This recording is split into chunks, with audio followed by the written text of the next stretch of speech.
এই যে আমরা এখন এত অ্যাম্বুলেন্স দেখতে পাই রাস্তাঘাটে, এখন তো আবার চলমান আইসিইউ সেটাও কিন্তু রয়েছে এখনকার অ্যাম্বুলেন্সে, সেইগুলোও কিন্তু থাকছে।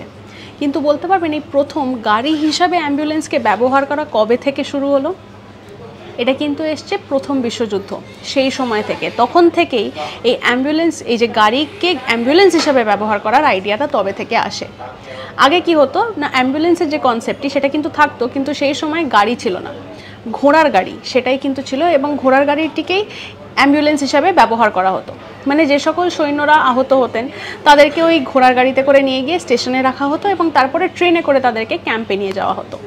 এই পুরো জার্নিটা বেশ সময় লাগতো, এবার অনেক ক্ষেত্রেই সেটা বেশ ক্ষয়ক্ষতি হতো, অনেকেই সেখানে তাদের মৃত্যু হয়ে যেত। সেই জন্যে তারা এই নতুন আইডিয়াটি আনলেন যে কি না, গাড়ি করে বা গাড়িকে অ্যাম্বুলেন্স হিসাবে ব্যবহার করতে হবে, যাতে আহত সৈনিকদের একদম ডিরেক্টলি তারা খুব সহজেই বা খুব তাড়াতাড়ি তারা ক্যাম্পে নিয়ে গিয়ে সেখানে তাদের ট্রিটমেন্ট শুরু করতে পারে। এইভাবেই উৎস হলো আমাদের গাড়ি হিসেবে অ্যাম্বুলেন্সের। এইরকম নানা আপডেটসের জন্য চোখ রাখুন আজ তাক বাংলার ইউটিউব চ্যানেলে, সাবস্ক্রাইব করতে ভুলবেন না।